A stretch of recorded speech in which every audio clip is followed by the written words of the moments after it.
Your Highness, Your Excellencies, ladies and gentlemen, good afternoon and welcome to the final session of WISH 2022.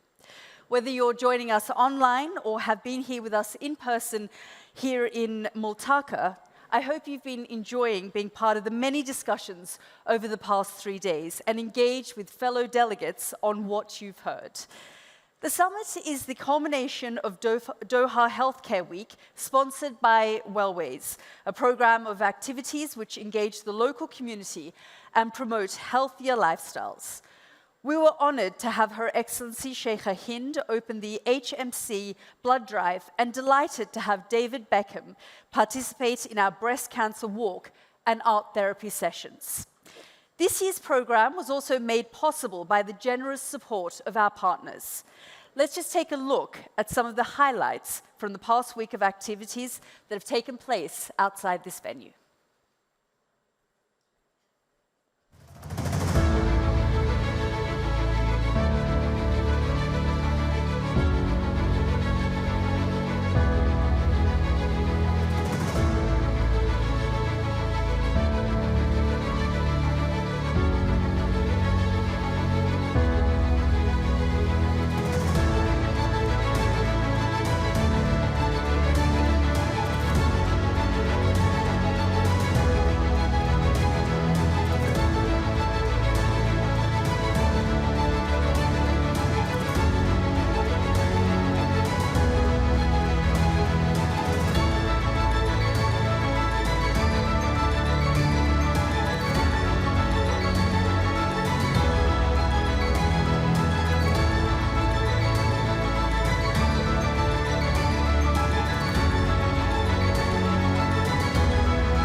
Welcome to the World Innovation Summit for Health, WISH 2022.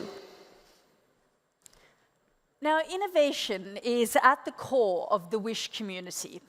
One of the ways that we aim to foster innovation in healthcare is through our innovation competition, where we invite early and growth stage innovators to apply to exhibit at WISH. We're delighted to be joined by the 20 finalists here at Multaka, who've already won an all-expenses-paid trip to the summit, with thanks to our partners at WOQOD. Their innovations include devices, digital applications, innovative delivery models, and design-based solutions to improve quality of care and patient experience. Our Spark competition is open to innovators at the beginning of their journey, people who are looking to attract an initial round of investment to hone and improve their products. Our booster competition targets innovations in the growth stage with more proven solutions that are looking to expand their market footprint. Now, over the past 3 days, you're hopefully seen our finalists at their booths in the WOQOD Startup Zone, or you've heard their pitches at the QDB Spotlight stage. They've also participated in a series of workshops with an array of investors and WISH mentors brought to Doha to help them take the next steps to scale their innovations. We'd like to say a special thank you to this mentor group for donating their time and expertise to benefit all of our finalists and their others who have participated. Now, before I announce the winners, it is my pleasure to invite Professor the Lord Ara Darzi, the Executive Chair of WISH, and Yusuf Al-Jabbar from WOQOD to the stage in order to present the Innovation Competition Grand Prizes to our winners.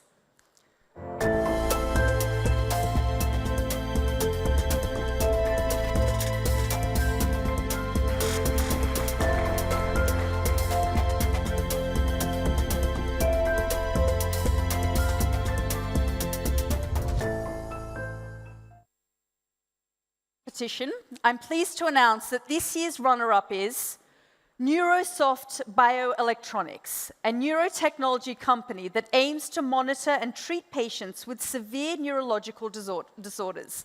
Let's give them a round of applause.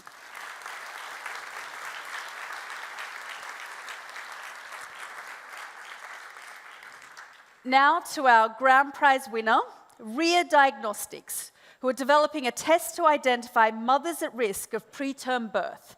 Let's give them a round of applause and bring them up onto the stage.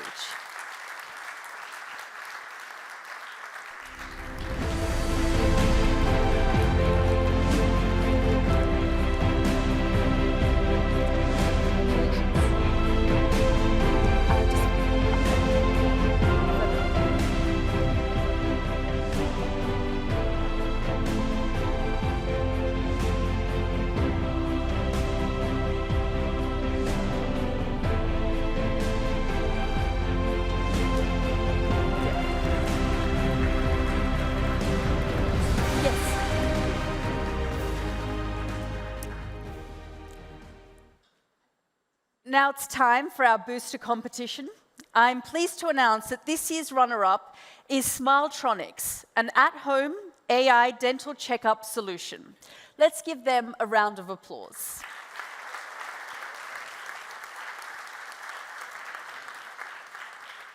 Now our grand prize winner, Relink by Tata Group AB, a breakaway connector for IV links that reduces costs and complications for patients in all settings. Let's give them a round of applause and bring them up onto the stage.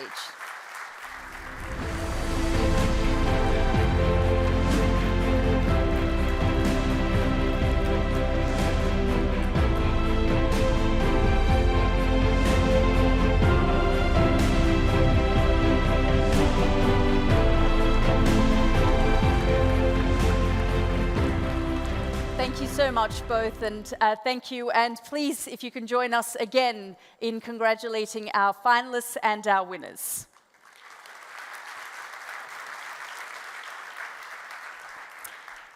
And now it's my absolute pleasure to introduce the panel of WISH 2022, focusing on the health and well-being benefits of inclusivity in sports, which brings together two of WISH's key themes, sports and health and disability. If you can please welcome my panelists up onto the stage.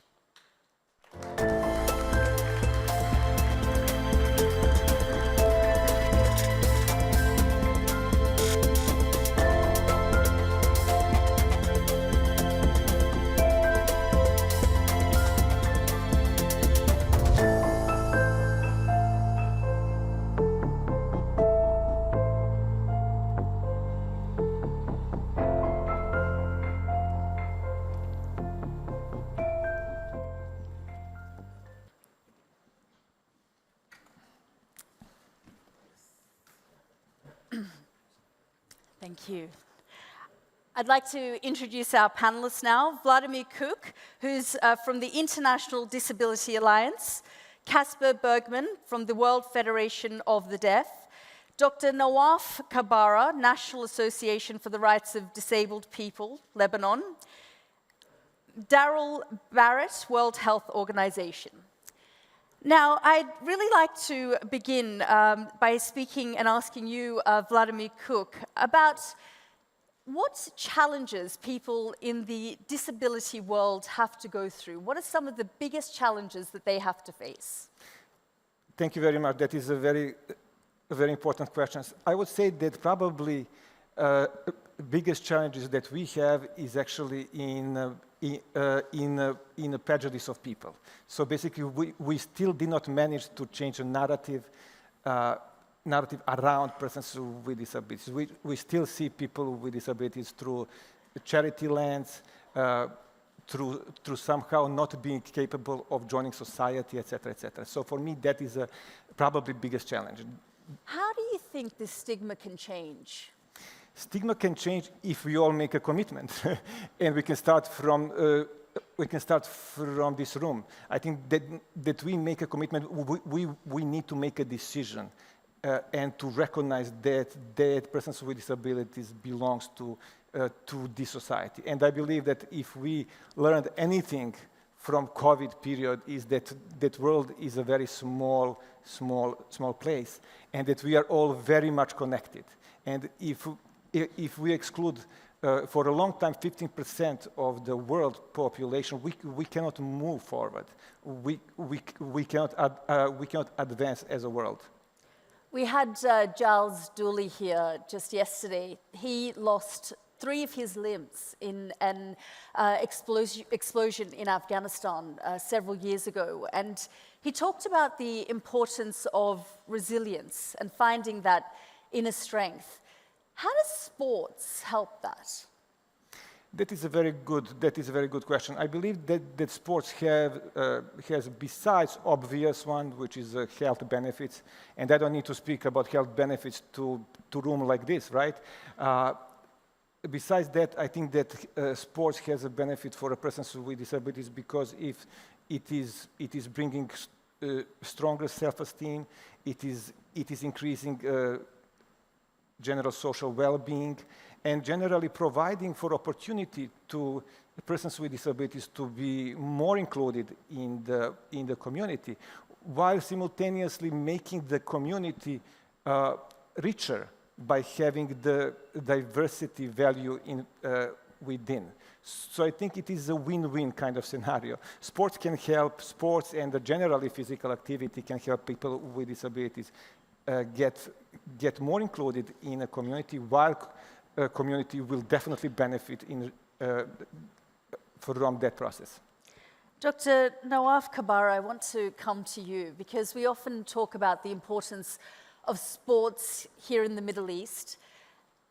But how does the disability community come into that? Are they welcomed? Yes. Let me, before answering you, add something to what Vladimir just said. We always think about disability as if 1%, 2%, 10% of the population. We're forgetting something very interesting, that every one of us is going to pass in his or her life in one form of disability. Whatever we're doing is not for this 1 or 2%. It's for everyone. Because once one of you will face this problem, we'll see that all the changes that society is doing to make life reasonably acceptable is helping them to survive what they are passing through. Now, sport is one of the main pillars for empowerment. Through sport, one can gain sense of dignity, of capacity, of achievement, and of self-fulfillment. Sport, like for anyone else, is something that gives a person a sense of importance. And what about the disability community here in the Middle East especially? Do they find it easy? Now we're moving forward very well in this direction. It differs from one country to another. As president of the Arab Organization of Persons with Disability, I will tell you, we are having serious competition, exactly the same as we are facing all over the world. And it's developing. It is better for physically handicapped than for other disability, where we have to invest more for blind, for people with intellectual disability. But things are moving forward. And as Her Excellency is here, we're looking for Qatar to be the hub of sport for persons with disabilities. Can you tell us what Qatar is doing that's different to, say, Lebanon? It goes a long way. Qatar has, to my knowledge, Qatar has been working for quite a while, investing on disability, making sure that Qatar will be one of the leading countries in terms of being accessible, treating people with dignity.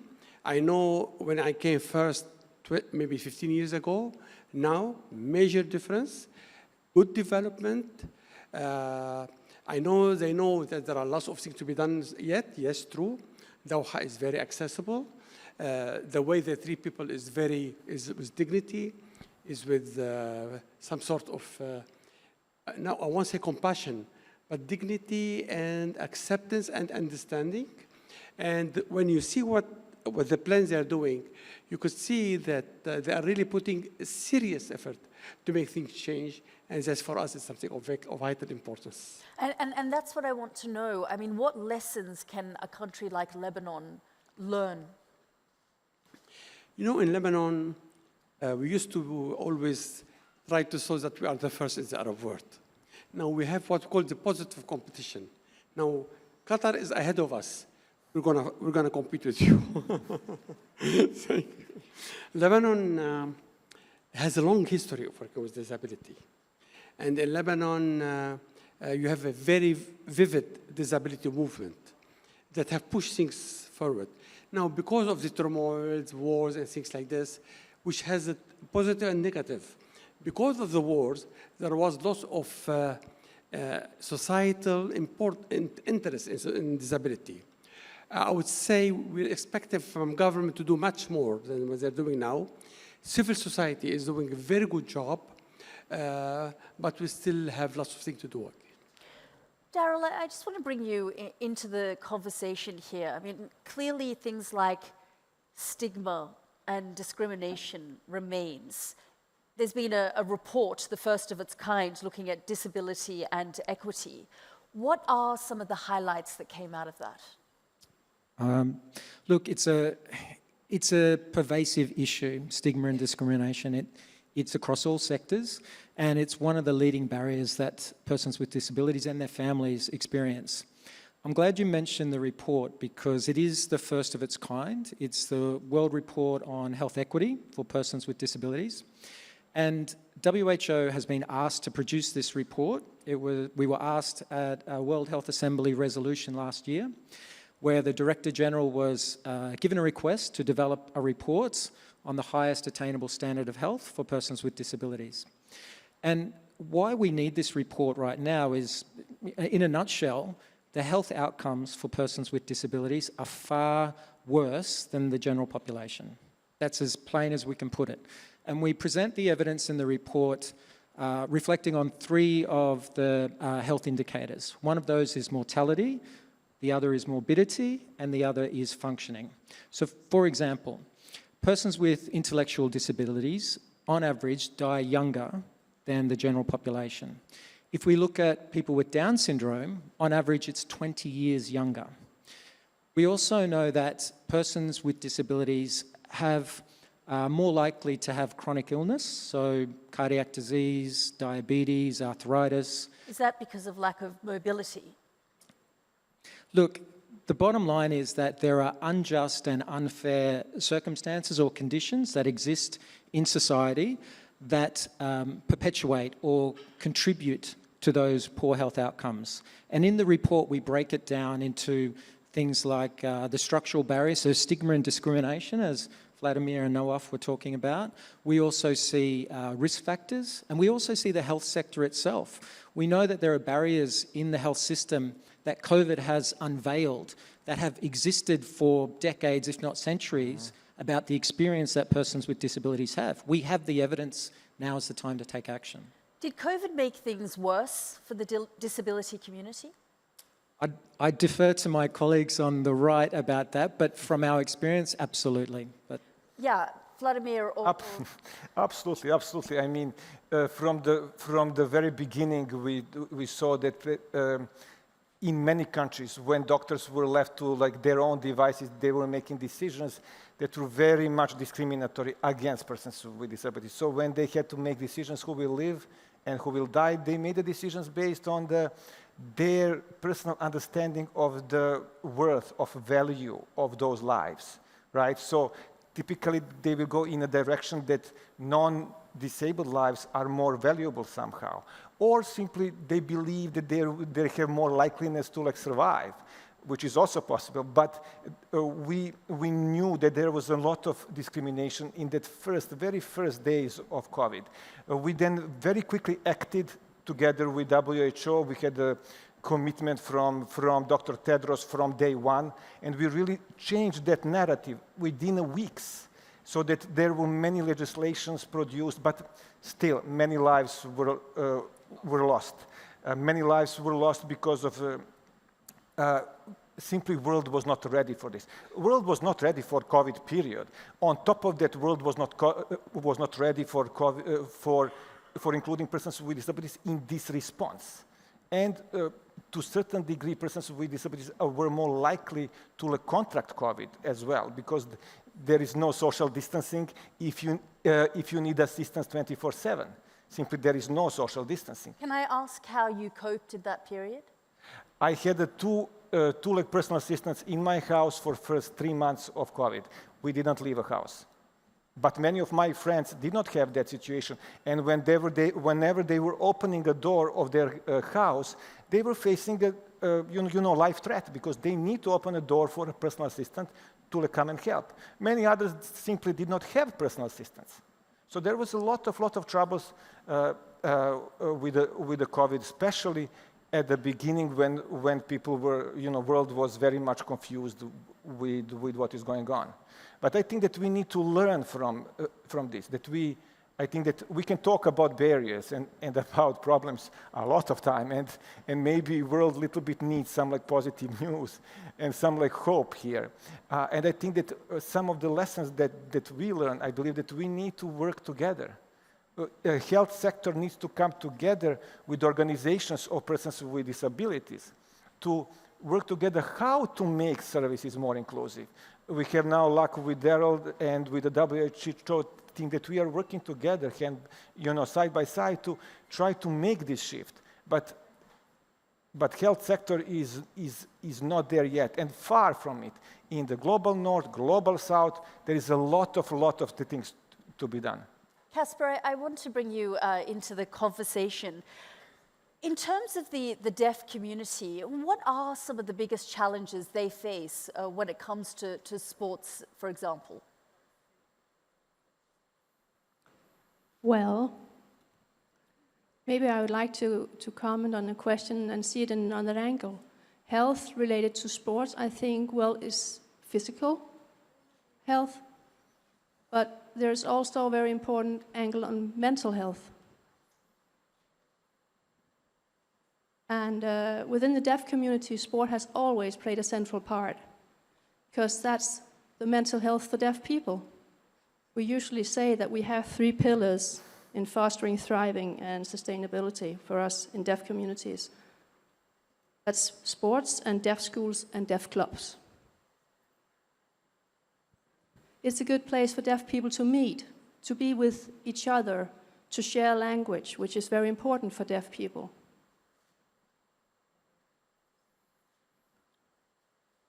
If we look on sports and mental health and how it affects deaf people, it does actually that in 2 ways. Of course, physically, they benefit from serotonin induction in the body that would help them to release stress effects. Because we know that it's a good idea and you have better mental health in that situation. A lot of deaf people will experience that the community is not accessible, and we don't include people with using sign language. But it also helps with social interaction for deaf.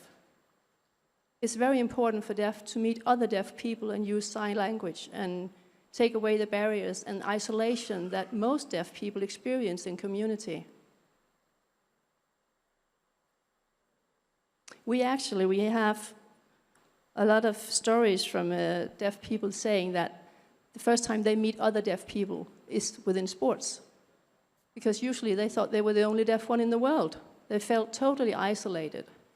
Even some of them actually have a fair level of spoken language and can hear a little. They still felt lonely until they get into a situation where they're together with a lot of other deaf people.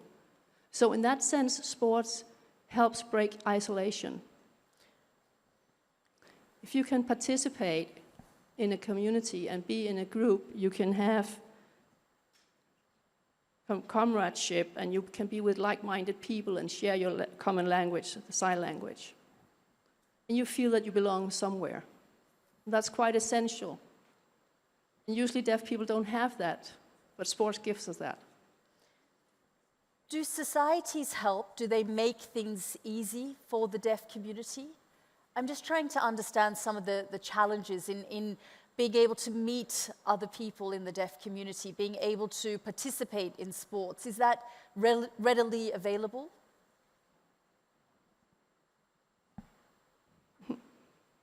Yes, there are options, there are possibilities. Often deaf would themselves establish sports clubs and arrange things for themselves. But that's not for everybody. not everybody have the resources to participate equally in that. It would be only on an amateur level. As soon as you have a deaf participant who's actually very good at his sport, and he could easily be a professional, then you would experience problems. It's not very accessible to participate with hearing people in hearing people's clubs. You don't have interpreters, you don't have any other with disabilities in the club, so you would again feel very lonely. So it's not fair, accessible for all deaf to get up to a higher level. It would be important, as soon as you get to that point, that governmental sporting agencies should allocate specific envelope budget to cover these accessibility requirements and also create more knowledge so that we know that everybody would experience that they have this possibility. And you would need to also target some of these persons with disabilities, so you need to get them motivated, that they can join sports teams and can be a part of this situation. It's possible even for them also to participate and be included in normal sports. And that would be a good point. You can do that a lot better than they do it today. I mean, Daryl, the challenges are immense when it comes to the disability community. And while many of most or all of our panelists are saying things are changing, things are getting better, but nation states can do more and should be doing more. Yes, so in the report, we provide a lot of opportunities, a lot of entry points for governments to take action. So really, there's no excuse. And there's a fundamental premise that we put across in the report, and that is that we don't need to create a parallel health system. We don't need to have siloed activities. What we need is to be more effective with the investments and the efforts that we are making in strengthening the health system. So for example, most countries are taking action to progress towards universal health coverage. Universal health coverage, if it's not including everyone, it will never be universal. But we already know that many persons with disabilities and their families are not able to get the services they need close to their homes to address the priorities that they have. Well, they're just not prioritized. I mean, and we saw that in the worst of times during COVID. Vladimir saying that, frankly, their lives weren't prioritized in the same way. I think what we can take away from COVID is that we have to make a radical and an urgent shift, because we keep talking about progressing towards achieving the Sustainable Development Goals. And what that means is, if we look at the Millennium Development Goals, where disability wasn't really part of the dialogue, we now have a narrative about leaving no one behind. We know that we're failing that, particularly in the health sector. So we can make small adjustments, and in the report we provide entry points, like the healthcare workforce, for example. Making sure that the health and care workforce are able to provide services on a non-discriminatory basis, that they are able to understand a human rights-based approach, that they afford persons with disability the dignity of the autonomy over their bodies, and that we're able to have a confident and competent workforce that is able to provide the services that's needed. And that's just one small example of the different entry points that are given. But there really is no reason why every country in every context can't make steps towards addressing everything that has been raised by my colleagues. Dr. Nawaf, is this your experience that in places like Lebanon and the places that you travel to, things are starting to change?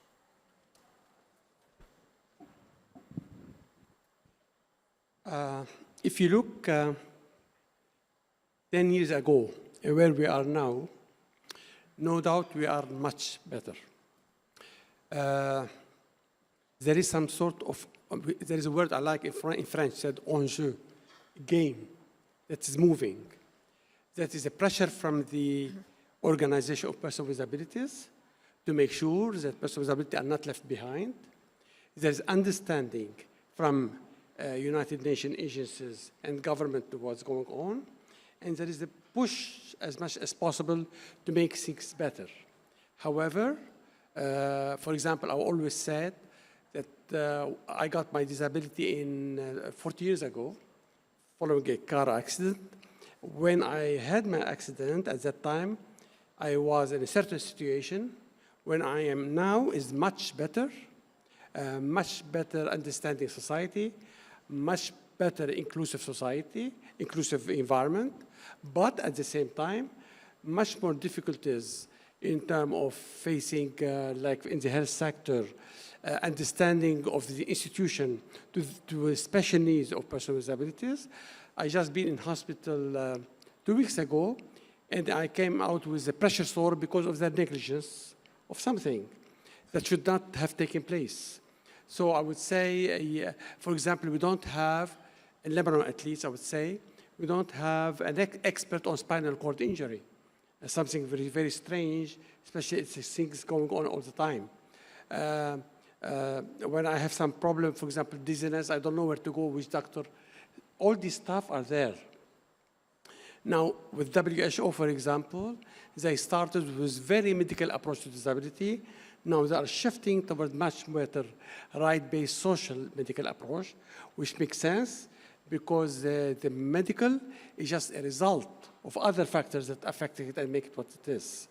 So basically, yes, we are better, but we still have far way ahead.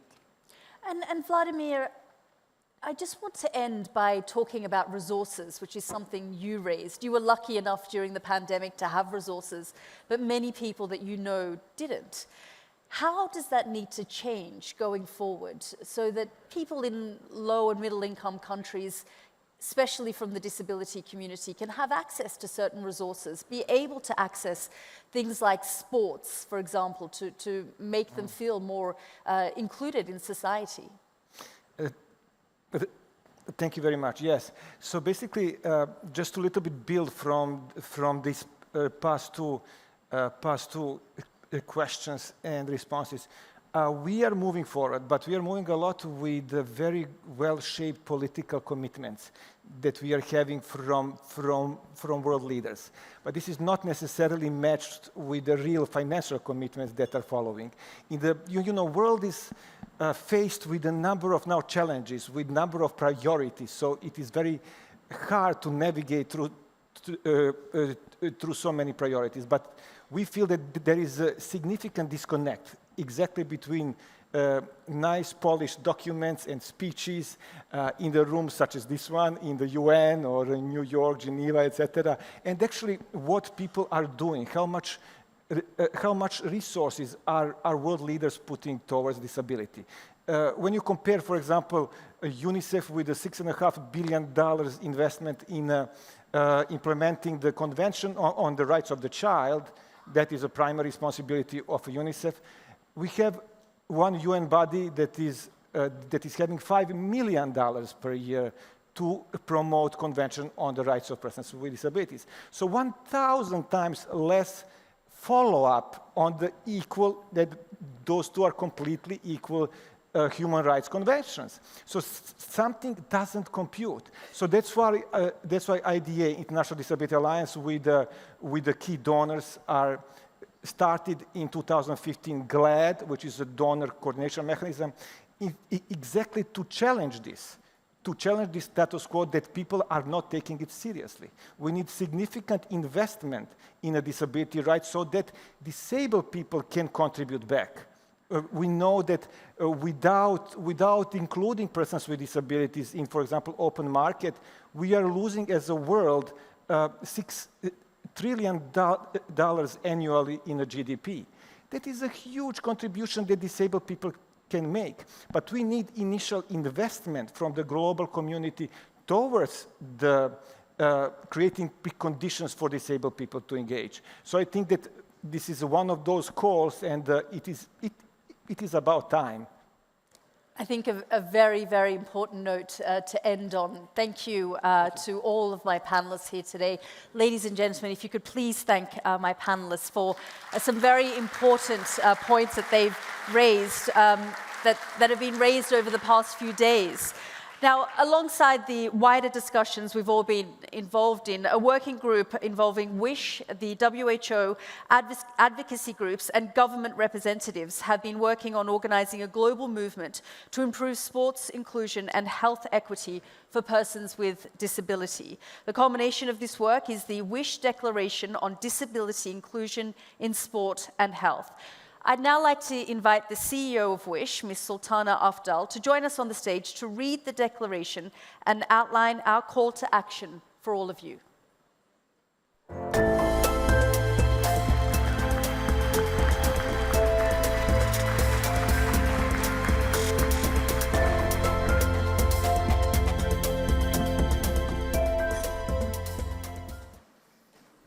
Hello, everyone.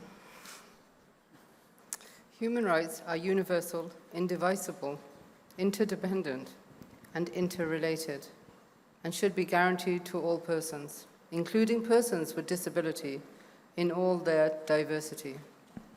Sport is a universal language that contributes to educating people about the values of respect, dignity, diversity, equality, tolerance, and fairness, and as a means to eliminate all forms of discrimination and to promote social inclusion and health and well-being for all. Discrimination against any person on the basis of disability is a violation of the inherent dignity and worth of a person.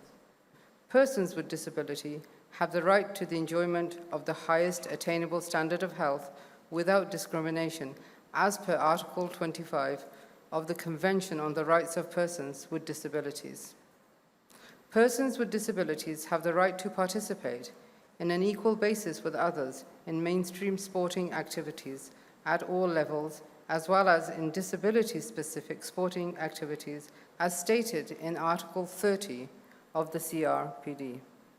Sport and health are interconnected, as sports and physical activity contribute to good health and well-being, growth and skills development, self-esteem, self-expression, self-confidence, and individual autonomy, as well as enhancing participation and inclusion in the community. Major sporting events and related activities have immense potential to increase accessibility, raise awareness, and transform society towards the full inclusion of persons with disability. Sultana, thank you so much. And ladies and gentlemen, if you can please thank our panelists once again. Thank you. Really true. So Yelda, I think the rest of the statement will be read by Oh, of course, the second Yes. declaration. Please, go ahead. part 2. Oh, there's 3 parts. It's a pleasure to continue. Well, we acknowledge that people with disabilities have increased risk of physical inactivity, and this is observed from a very early age, as children and adolescents with disabilities participate much less in sporting activities compared to those without disabilities. There are a wide range of barriers that persons with disabilities face when accessing physical activity, including financial challenges, inaccessible infrastructure and services, attitudinal barriers, the lack of community-based support services, as well as context-appropriate services and assistive technology. Public health interventions that target physical activity and health are often not designed and implemented in an inclusive manner.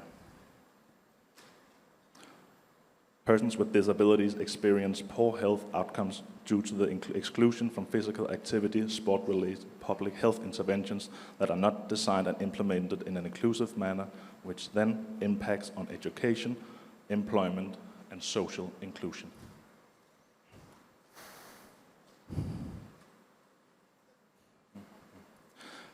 Pandemics, including COVID-19, exacerbate the barriers that persons with disabilities experience in sports, which also impact their health and well-being and social inclusion. Microphone.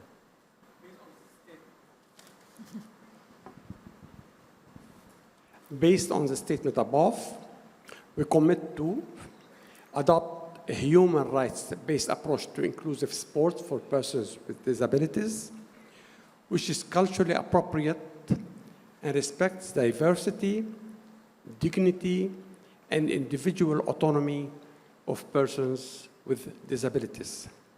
Plan and design inclusive public health interventions and campaigns that target physical activity so they are provided in an equitable manner.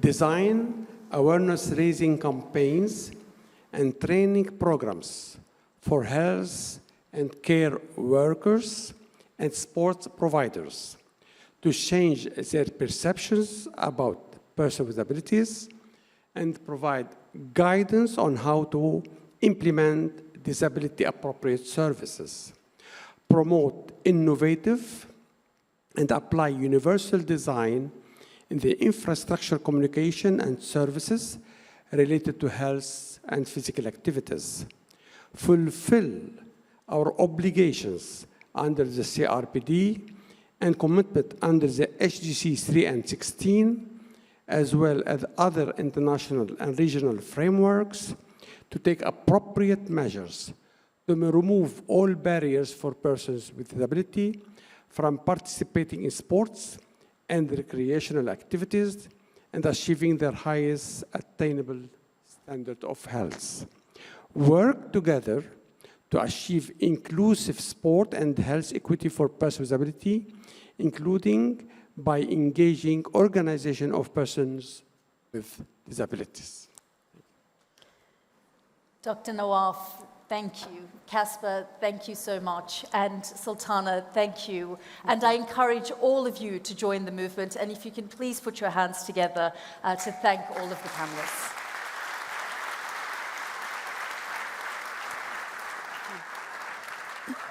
Thank you. Thanks so much.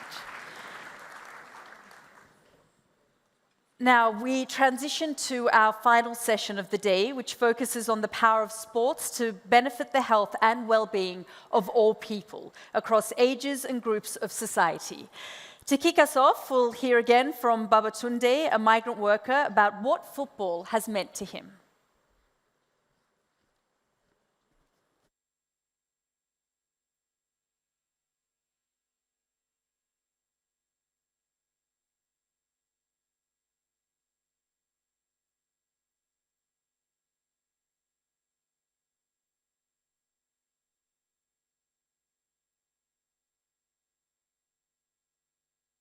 Yeah, football is being most with me right from my childhood. Definitely, most of us from the childhood we used to play football. That is the only sport we know more. So when I'm growing up, so I used to play football a lot. Then when we get to this place, it's just like a stress-free, and you taking your time to exercise yourself both. So I am the captain of my team. Officially, also I'm the coordinator. So, and I have a good player, of which they are using it to exercise their body every time. But the only thing that we don't have is that we don't have the avenue to play in our camp. That is the only problem we have now. But still on still, we are still physically fit to do that. Last year, we played Shukran Cup last year, of which we are the winner of last year, and we hope to play another one. Okay, we have World Cup this year. Maybe by January, maybe it will. Even my company also, they provide something like that. A sports event is there before Shukran, so we used to play that. Yes, we have QF provides sports facility all over. Is there all over inside the education city. If you want to play, everybody can play. So it's there also for physical strength. I'd like to ask you all to thank Babatunde again for that wonderful video. Now, sports have the power to improve not just individual health and well-being, but to promote societal well-being at large. It's my privilege to invite our next guest to join me in delving deeper on this topic, with a particular focus on leveraging the FIFA World Cup Qatar 2022. Please welcome to the stage His Excellency Hassan Al-Thawadi, the Secretary General of the Supreme Committee for Delivery and Legacy. How are you?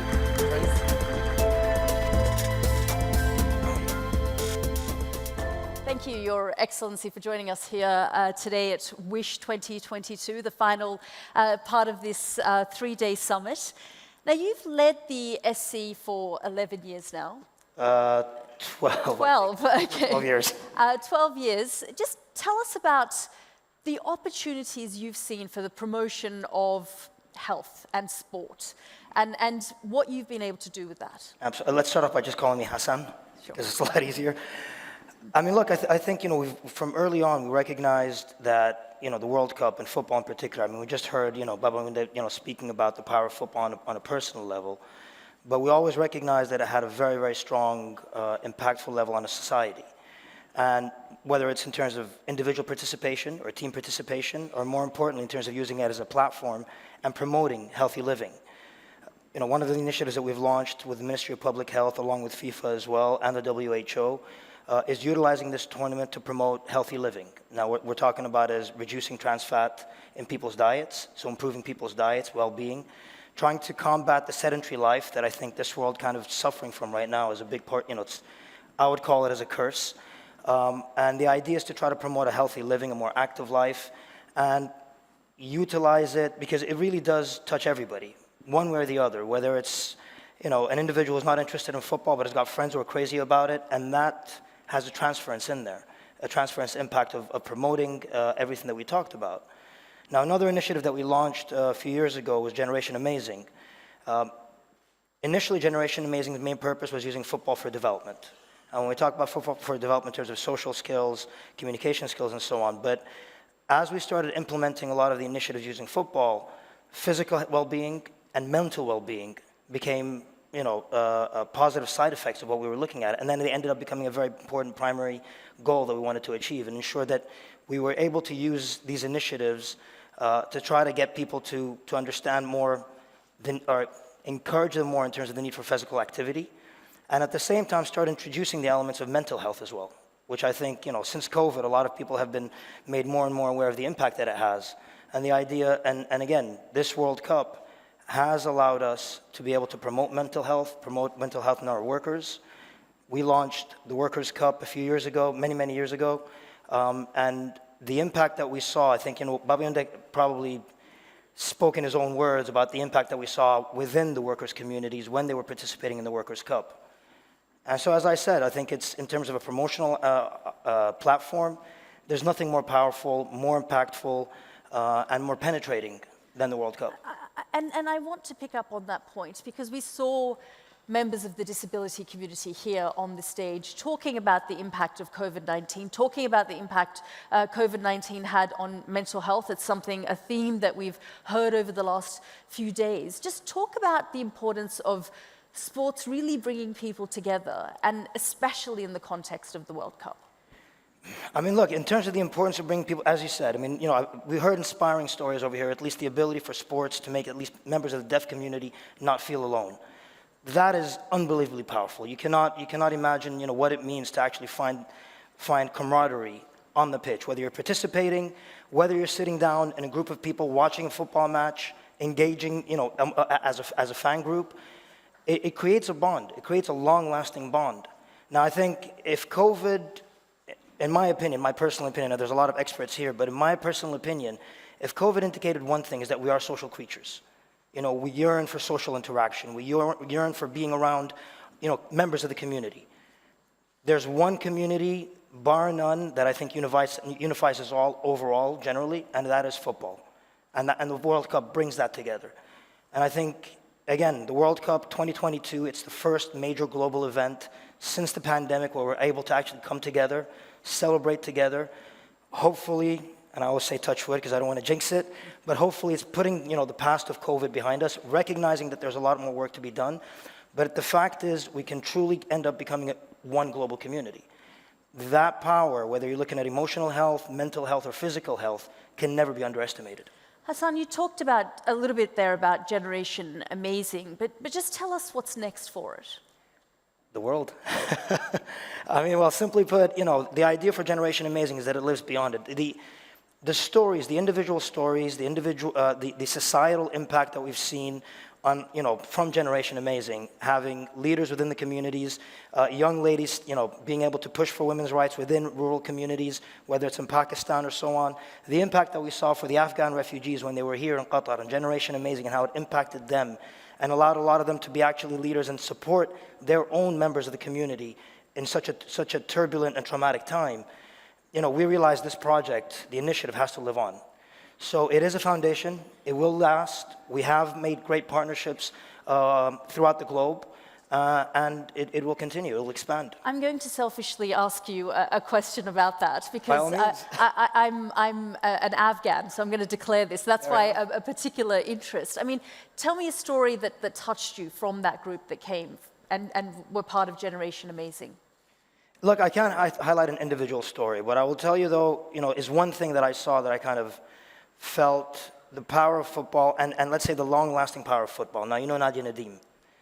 When Nadia Nadim came and engaged with the children, with the women, with you know, you can see the transference. Her life, her story from being a refugee moving to Denmark, coming back, and, you know, and sports being a platform that allowed her to build a fantastic life, but more importantly, a platform that allowed her to give forward and pay it forward.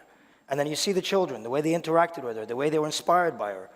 I'm only hopeful that you find other people coming down the road in terms of, you know, being able to give back, to pay it forward as well. But it shows that it's a virtuous circle. And, you know, I've always said this. I think we've got many individual sporting moments in the world that spark the best in humanity. But they're far in between, and unfortunately that spark never really transitions into a flame. We have an opportunity here in this World Cup right now, you know, working with FIFA, working with an administration that understands this power of football, working, you know, with members of the government over here that understand what this can truly achieve in order to make sure that this spark lasts, this spark continues. We've got the World Cup in 2026 coming up, and I'm hopeful that we pass the baton on to them, we pass the torch on to them, and for what we launch over here to continue beyond. And one of the transformational impacts of this particular World Cup that comes to mind for you? Oh, you asked me a question for one, and I see we got 3 minutes, and I can't only say one. So I'll speak, and then you just shut me up. Okay, go for it. I mean, I think, look, one thing that I'd like to say, and from transformational impact, is the worker welfare reforms that have happened in the country, and then I'll speak specifically about the Supreme Committee and the work that we did in light of the health element. I mean, one thing that you can see, and maybe addressing the COVID impact, the world, I think, to a certain extent, stood still and tried to figure out how to handle COVID. And I think it's a testimony to the resilience and resourcefulness of the government of the state of Qatar and the leadership that every member of society, regardless of where they stand within society, were able to receive medical treatment, were able to have access to the vaccine free of charge. And I think that's an indication in terms of, you know, the importance of a robust medical system that, again, doesn't leave anybody on the sidelines. Now, when we come to the Supreme Committee and we look at the work you know, at the reforms that we've performed, specifically in the health sector, we launched many, many years ago a nutritional initiative with Weill Cornell, trying to identify the workers and, you know, the way they eat and so on, try to see does that have an impact, a positive impact or negative impact on their lives. And we had about 3,000 workers who were members of that initiative. Out of that initiative, we screened about 1,000 workers. Out of the 1,000 workers, we noticed there was a lot of health issues. People, you know, people that didn't know they were diabetic, people didn't know they had high blood pressure, some people didn't even know they were colorblind. So we then launched an initiative which was the full comprehensive medical checkup. So at the peak of our workforce, which is about 42,000 workers, we had all the workers annually screened through a comprehensive medical checkup. Now when COVID hit, and sorry, just before that, what we had also, we implemented a centralized e-health medical record system. Tried to come up with the actual name of the system, but I always forget it. But it's an e-health medical record system, centralized, so that if a worker moves from one site to another, we have a centralized system to identify and the medical needs and... Well, it's not only that. So if a worker goes, absolutely, but, you know, if a worker goes, for example, from Al Bayt Stadium to Ahmed bin Ali Stadium, the medical staff over there can actually pick up his record straight away and find out what the issues are. That was extremely helpful during COVID, because in record-breaking time, we were able to identify the high-risk individuals.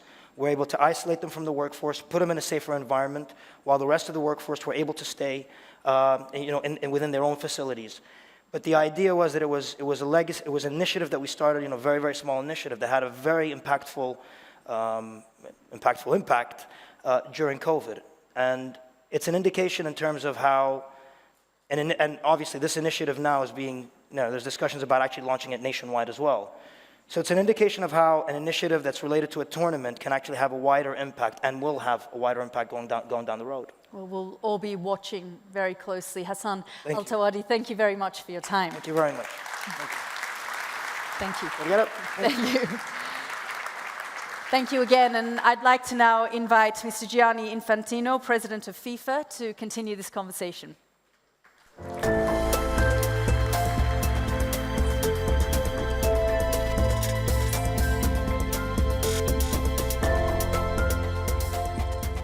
So we're just hearing Hassan talk about some of the impacts and the changes that have come not long to go. Tell me how you're feeling and what your expectations are.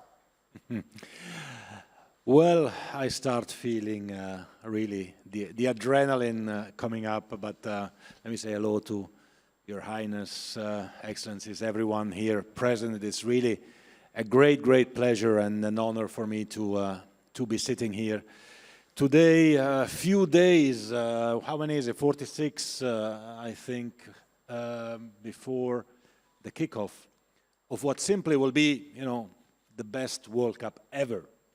And this is not just something I say. This will be the best World Cup ever. And I tell you why as well. Because, the first thing I want to do really is to give a big thank you to His Highness the Emir, to everyone in Qatar. Because, I'm traveling the world, I'm seeing the world. Football is everywhere. But it's one thing is to have a vision. It's something else to implement that vision. And what we have seen here in terms of transformations, in terms of what has happened, is just unique, it's just incredible. And all the conditions are set for this to be the best World Cup ever. But it will not just be the best World Cup ever because the stadiums are state-of-the-art, because the transportation system works perfectly, because the accommodations are great, because we will see 4 games a day, because all the stadiums are nearby. It will also be the best World Cup ever because we come out of a very difficult situation with the pandemic, with COVID-19, where the answer has been lockdowns, everyone closed in his home, in his house. We need, again, occasions, excuses, opportunities to meet, to come together. We are in a world as well which is becoming, and that's the feeling I have, the feeling many of us have, more and more aggressive, isn't it? And again, there as well, we need occasions and opportunities. Sometimes I say maybe excuses as well, to bring people together, to unite. And football really unites the world. So it is somehow symbolic as well that the match, the opening match, will be played in a stadium which is called Al Bayt, no? The home, the house. So the home of the world will be Qatar from the 20th of November to the 18th of December. Just tell me then the impact of this World Cup on Qatar. Well, the impact of this World Cup on Qatar has been huge. Hassan Al Thawadi mentioned some points. I would like to mention first another point, though, since I'm president of FIFA, so I should be dealing with football as well from time to time. Even though there are many other things that I'm dealing with. But from a football perspective, Qatar is Asian champion. Qatar has won the Asian Cup 3 years ago. People tend to forget that, right? They say, well, how can Qatar host the World Cup? They've never played football, and it's not true. Qatar is playing the World Cup, being the champion of Asia, beating countries like Japan, Korea, Iran, Saudi Arabia, and so on and so forth, countries who have been playing in many World Cups. So one effect on Qatar and one transformational effect has been that the quality of football has has become much, much better. Besides that, and this is part of, I would say, as well, the legacy which will stay on for Qatar, but for the entire region, Qatar has really become a central hub in the world.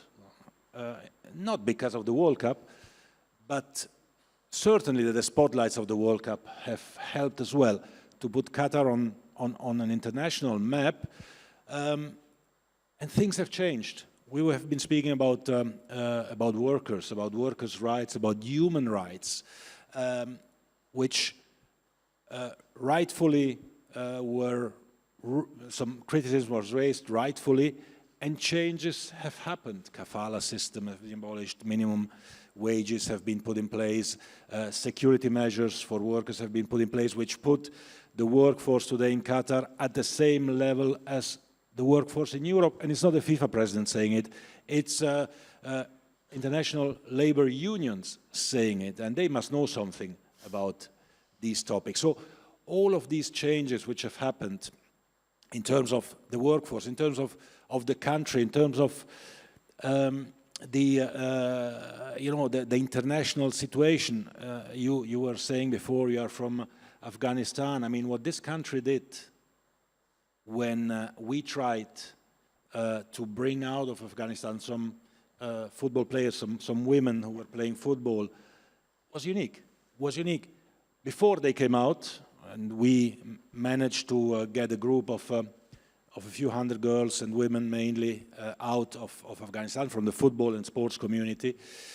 Before they went out, I had many, many countries in many parts of the world saying, yeah, we'll welcome them once they are out.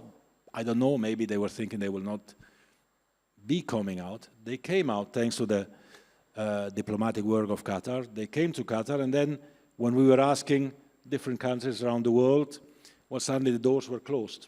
And thankfully we found a country in Europe, Albania, who opened their doors and welcomed these girls. But without the diplomatic efforts, without the political efforts of Qatar, this would never have happened. And these are, I think, steps which a country which had a vision, as I was saying before, and is implementing this vision, focused on the future, is finally bringing a lot of wealth to many parts of the world. And the lessons that have been learned? Well, the lessons that have been learned, the first lesson, and there I have to speak, of course, I'm of course not objective, but is that football is the most important thing in the world, right?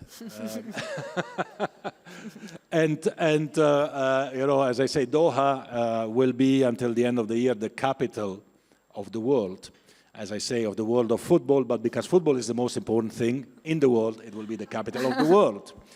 But jokes aside, I mean, the international dimension of football, the spotlight that football brought to Qatar has certainly taught Qatar, but I would say the whole Middle East, a lot on how to, open up, on how to work with the international community, on also how to show to the world that a lot of the prejudice that we have in some parts of the world towards the Arab world is completely wrong. It's completely wrong. And football is opening, I think, the doors. And this is a unique opportunity. We'll have, I don't know, 1.5, 2 million people coming for the World Cup. We'll have 5 billion people watching Qatar and watching the World Cup from home. And they will discover, guess what? Well, there are people living in Qatar, and they are absolutely normal, like everyone else, and they welcome other peoples from everywhere else in the world. And, by being a little bit more open and a little bit more tolerant and a little bit more welcoming in every country of the world, we can get rid of some of the prejudice we have, understanding that everyone has his differences, but trying to approach with understanding, with respect, different cultures, different points of view, and trying, if we are convinced that ours are better than theirs, well, try with arguments to convince everyone about, you know, what our beliefs are. This is, of course, a health summit as well. Yeah. And so I want to ask you what the World Cup, what FIFA, what kind of health message it can send? Well, first of all, you know, FIFA is how shall I say, FIFA is an official provider of happiness since 1904, since FIFA was created. And I'm told by medical experts that happiness and smile is the best medicine for many, many diseases that we have. So we are contributing through football already in, when it comes to health generally. Having said that, obviously, we are working very, very closely with the World Health Organization and the Ministry of Public Health here in Qatar as well, with some initiatives that we will promote during the World Cup. One of the diseases in modern world is, of course, especially for young boys and young girls, to not be active anymore, right? To sit at home in front of the phone or and not make enough sport. So one of the promotional campaigns we'll put in place is about being active, about moving, about making sport. Doesn't have to be football. If it is football, of course, much better because it is the best sport. But just be and practice sport, and this is part of the promotional campaigns we will push through the world in this World Cup. For many youngsters, those who love the 5 billion people who will watch this football World Cup, for many young boys and girls, a World Cup, the first World Cup experience is the one you remember. Even if you watch it from home on TV, that's certainly my souvenir, a souvenir of many with your parents and so on, and you watch these games. And to be able to send them a message about health, about being active, about doing sport, is something I think very important. We have done this, and we are proud of the collaboration with the Ministry and the World Health Organization, because we feel that we have to play at FIFA as well an important role in society. Well, on that note, Mr. Infantino, thank you so much for joining us here. Thank you very much. Thank you, everyone. Thank you. Thank you. Thank you. Now, this, of course, brings us to the final panel of WISH 2022, further exploring the power of sports to transform the lives of young people. This comes as we get ready for Street Child World Cup Doha 2022, which will take place right here in Education City from the 8th to the 15th of October.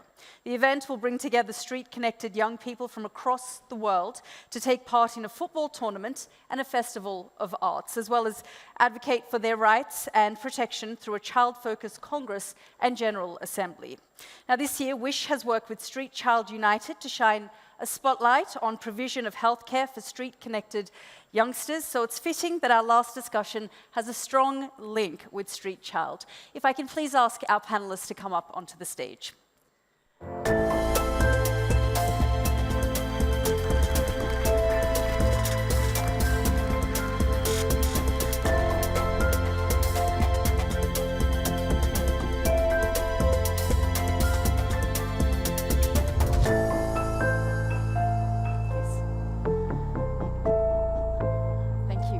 Take a seat. I've got with me Alex White, the chair of Street Child United, and Sadok John, the young leader for Street Child World Cup.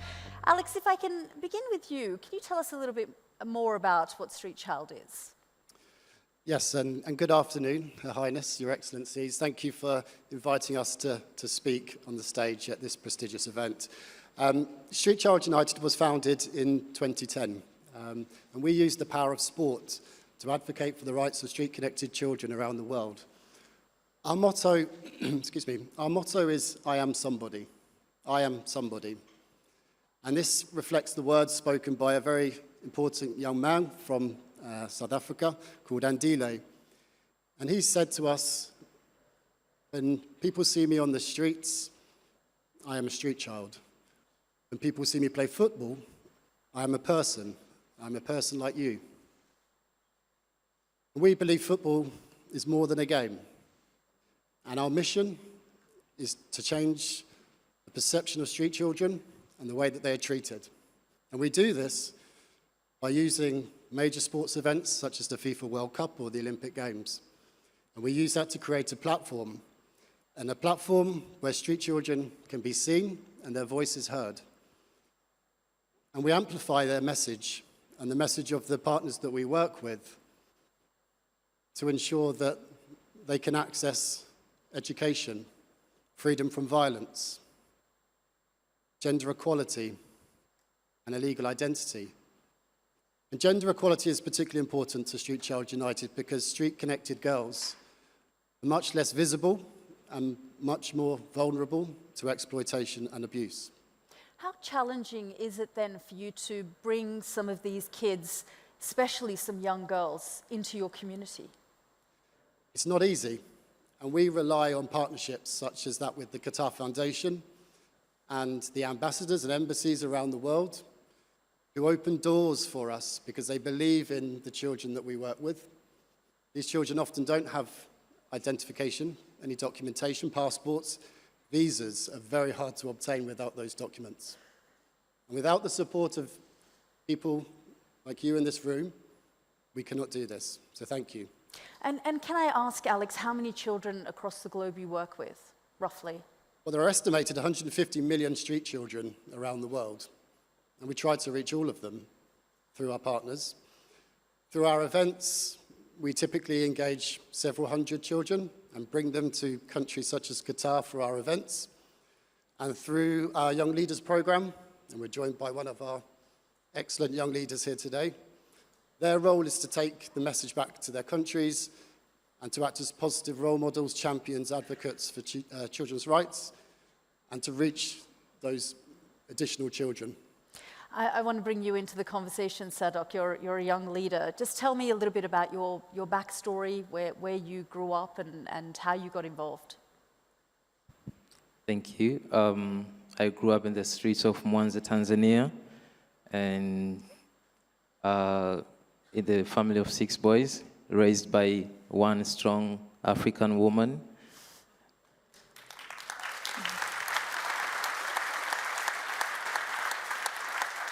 And seeing my mom being sick and being not able to go out to find food for us, I thought I'm the one who should go out and find food for all my brothers and my mother. But sometimes when I couldn't find anything, I was very ashamed of myself, and I couldn't go back home. So that's how I started to sleep in the streets. But in 2010, I was one of the 7 boys who were lucky enough to be in South Africa to represent our beloved country, Tanzania. We lost against India, but for me, the lesson is it's not only about winning football, it's about winning the rights of street-connected young people all over the world. I just want to understand that journey from, as you say, you didn't want to go back home, you were on the streets, but there was an in-between period between that and actually becoming a leader and representing your country. What happened there? How did you get involved in football? There was an organization in my city that took me off the street, and they saw me playing football, and they also ran football academy. So they had an opportunity to bring the team to the World Cup, the first ever Street Child World Cup, which took place in South Africa, Durban in 2010. And I made it from 200 boys to the last 7 who were lucky enough to be there. How old were you when you started playing football? I was 7 to 8 in the streets, but by the time I went to South Africa, I was 15. I mean, Alex, there's so many stories like this that we hear, inspirational stories of young children, 6 or 7 years old, on the streets, and football becomes their savior almost. Absolutely. As someone who grew up playing football, it's given me so much, and it's built me as a person. It's given me life skills, important life skills, and a network that benefits me. So football plays a really important role. It's unifying. It offers us the opportunity to engage people from all walks of life, and when you've engaged them, you can do important things to support them. And we talk about health, and there are so many health benefits to to playing the game, but also you can relay important health messages. You can undertake health assessments in communities which otherwise may not engage with their own health. And what are some of those roadblocks in those communities? I imagine endless. I will ask Sadok to answer that question. Yeah, Sadok, if you want to talk about some of the roadblocks, the barriers that existed in your community for you and other children like you. The barriers that facing street connected young people achieving their dreams, I think the first one would be how people treat them, how they see them, like they think they are nobody, they are not capable of doing amazing things in the community, but this has to change and give them opportunity to try to listen to them, give them time and how to show them this is your space, you can express yourself, and the result will be amazing because I believe if you give someone an opportunity to show what they have, the results for people like Street Connected young people will be amazing because I believe they can do anything. You're a young leader now, a role model for others. What do you tell children that you see who, I suppose, were like you when you were little? Just to believe in themselves and to be respectful. I believe they're going through, many of them are traumatized, and just for the people who are here to help them to understand themselves, to be open. So if they believe in themselves and they be respectful, they listen to people around them, they will achieve what they want to achieve in life. And what is your role as a leader? What exactly do you do? So as a young leader for Sweet Child United, my role is to be a role model for others, to be as a testimonial for others, to show them how my journey was, what did I do to reach where I am at the moment, and so that they can follow my footsteps and to achieve their dreams. And have you got anyone who's totally inspired by you and wants to follow in your footsteps? I believe all the teams that comes to the Sweet Child World Cup, I'm the role model for all of them, but I'm happy that I'm representing the voices of all Street Connected young people all over the world, not only in Tanzania, but all over the world. And did you go back home? Yes, now I live in Tanzania, in Mwanza. I still live in there, and I'm happy to help the community that's around me and giving back to the community that stood by me when I needed them. Including your siblings and your family? Yes. Well, ladies and gentlemen, if you could please thank Sadok and Alex. Thank you both very much. Thank you. Thank you. Now, we're proud to be highlighting the great work of Street Child United and to have the privilege of launching this year's Street Child World Cup. We're about to be joined by representatives from the 28 teams across 24 countries who will be competing in the event. But before we welcome them, we have a special video from one of their key supporters, Neymar. Have a listen.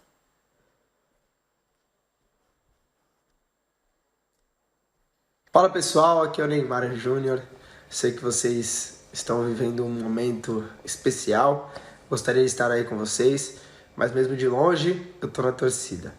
Bom, vocês sabem que o futebol é minha paixão, né? Então, graças a ele, eu consegui realizar os meus sonhos e também ajudar minha família. Mas assim como muitos de vocês, eu comecei jogando bola na rua, em frente à minha casa. O futebol é a forma como eu gosto de me expressar, com alegria, dribles e gols. Minha família compartilhou todo o meu sonho no esporte, mas me ensinaram que a educação é o princípio de tudo. Por isso construímos o Instituto Projeto Neymar Júnior na cidade de Praia Grande, onde eu cresci. E lá a gente atende milhares de crianças carentes. Essa é uma das maneiras que eu tenho para retribuir tudo que o esporte me deu. Que vocês continuem sonhando e jogando futebol com alegria. Aproveite a Street Child Cup ao máximo e sejam orgulhosos de representar os seus países. Boa sorte a todos, em especial ao Brasil. Um beijo.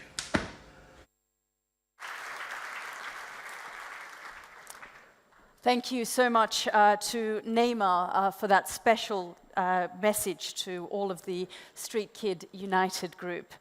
And on that note, I'd like to ask all the participants in the competition to stand up and wave, including the team from Gaza and the team of displaced Syrians being supported by Wish this year. And I'd like to welcome them up here on the stage.